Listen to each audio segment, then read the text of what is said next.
sports fans, Coach Nick here, and welcome to B-Ball Breakdown. I'm going to show you what I've seen about the Chicago Bulls half-court offense. I have to imagine that Coach Thibodeau thought this was a 2-year plan to get them championship ready. Little did he know that they would take so completely to his defensive philosophy that they're now competing for the Eastern Conference Championship and into the finals. So his offense isn't put in yet. It is a little bit of a mess. They don't quite get on the same page often enough, and as a result, it's going to be a problem for them going against a really good Heat team. When Kyle Corver comes in, the offense completely changes, for the better, mind you, so they haven't quite found their rhythm using him along with all the other pieces.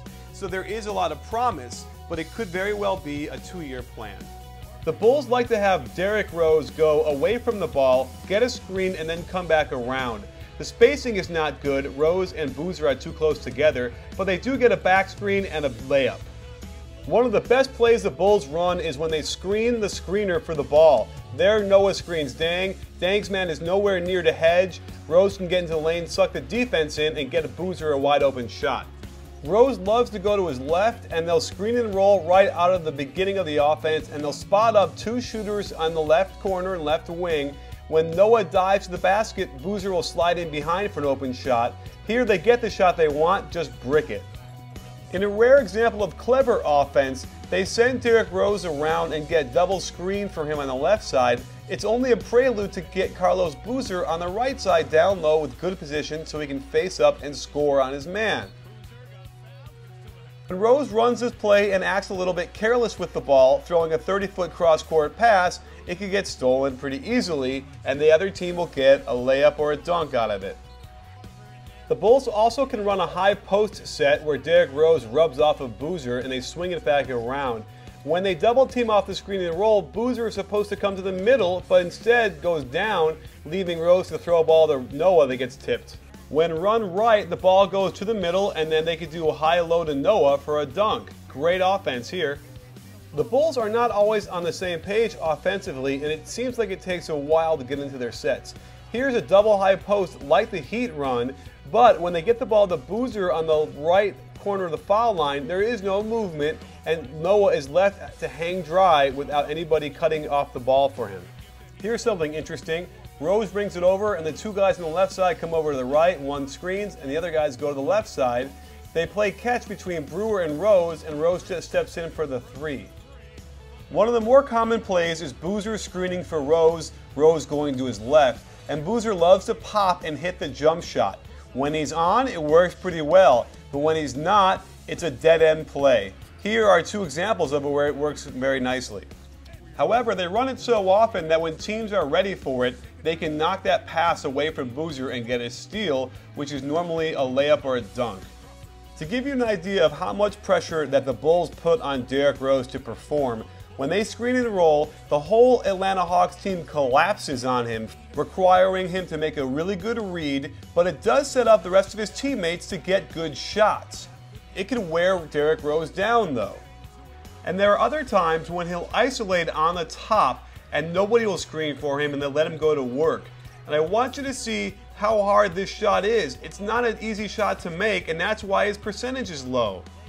Watch how Kyle Corver will screen across on the weak side, come back around to the strong side after getting a screen, and get a great shot.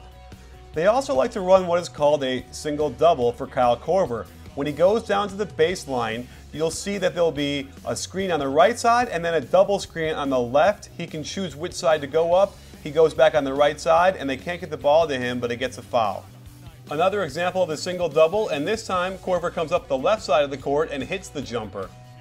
This time they'll start Corver in the corner, screen for him with a double screen on the left side. Watch how everybody runs toward Corver, leaving Brewer wide open. The only problem is Brewer is not a good shooter. With all the attention paid to Corver, you'd think it would open up a lot for Rose. However, when he's playing with the starters, he tends to get relegated into the corner. Here, Boozer should be back screening Joe Johnson, letting Corver get open for the shot in the corner. Instead, he's relegated to putting the ball on the ground and shooting a tough jump shot. With Corver in, Derrick Rose will do a UCLA cut only to stop, turn around, and screen for Carlos Boozer to get to the post. He has no cutters going, and he has to do a very difficult turnaround fadeaway. Watch as Derrick Rose gives the ball up to Luol Deng on the top, and Noah is screening for nobody. You're now relying on Luol Deng to make a decision, and he looks very indecisive out there. No cutters, nobody moves, and it leaves Derrick Rose to shoot a ridiculously tough shot. Let's talk about screens. You'll see 3 in a row that don't actually do anything. The execution is horrible, there is no contact. As a result, the offense doesn't run very smoothly, leaving someone like Deng to go into the teeth of the defense and Boozer to have to hit a shot with a guy in his face. It's strange for a Thibodeau team to have a lack of attention to detail, but look at these screens. Boozer doesn't touch the guy there, doesn't even touch the guy there either, so Josh Smith is roaming through. Boozer does pin down on the weak side okay, but then Deng doesn't hit Bogans in the corner. And watch this Noah screen. Doesn't even really get anything going, and as a result, look at the shot they get. Ouch. The Bulls try and run a little bit of flex, which means they're going to have a cutter, Boozer sets the screen, and then they're going to screen for Boozer, screen the screener. But watch on the weak side how Bogans and Deng are in the same spot. Bogans has to push Deng out of the way before missing it. Another example of confusion, you'll see Gibson screen but then decide not to, and then screen down for Deng but not even touch the guy. They end up getting a shot on the baseline that misses.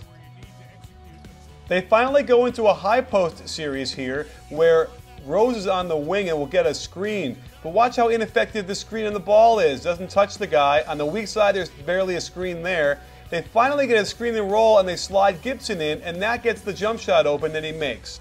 Part of the criticism belongs on the system the Bulls are running on offense. Here they run a nice pin down for Derrick Rose to pop up, but then nothing else. Everyone just stands, clears out, and lets him sit there on top, having to burp up a long three-pointer. Their pick and rolls tend to be ill-conceived as well. Normally when you run the pick and roll this way, you'll see a guy in the corner like you see, but also a guy in the wing to suck the defense and hit him. Instead, Boozer is down there and his man is in the way, not letting Rose get in there at all, and the shot they end up getting is a very difficult one, not easy to make. They're going to wear Derrick Rose out in this series because look how hard he has to work going back and forth, probing the defense, getting in there, leaving his feet, and the spacing ends up being bad. Then they go into these modes with random ball screens all over the place. There doesn't seem to be any spacing, any kind of direction. Just throw the ball around the screen and hope for the best. They finally get into something where Derrick Rose can go to his left on the screen and they can slide on the weak side, Luol Deng up and get an open spot for a jump shot, but that's an awfully tough shot to have to make. Then you'll see them call out a play, assuming everyone's on the same page. Watch Luol Deng though. He's telling Corver to come across, then he's saying, no, wait, stop, and then wait a minute, I'm going to go back again the other side. It's all just a bunch of mess. It leaves Derrick Rose to have to lower his head and go in there and hope for the best.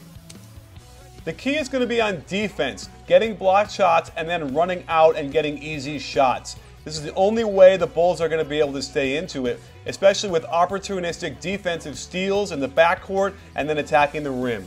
They are very organized. Look at this 3-lane fast break. Beautiful. They get the ball up the court quick and they can finish. Noah is going to have to use his speed to get up the court and create easy shots for the team. And Derrick Rose is going to have to be a one-man fast break as much as possible to get shots like this off. So there you have it, sports fans.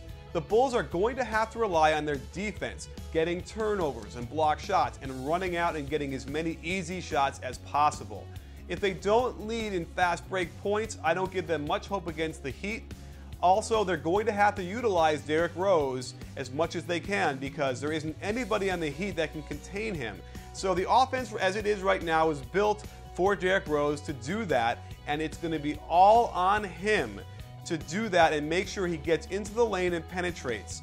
Sometimes he'll get so deep and miss a shot, but his teammates will get the rebound and put it back in. In my mind, that's almost an assist, even though it's a negative stat for Derrick Rose. So let's see what happens. I'm really excited. This is going to be a premier matchup, a great series. The fact that Chicago has the home court advantage is going to be huge for them as well.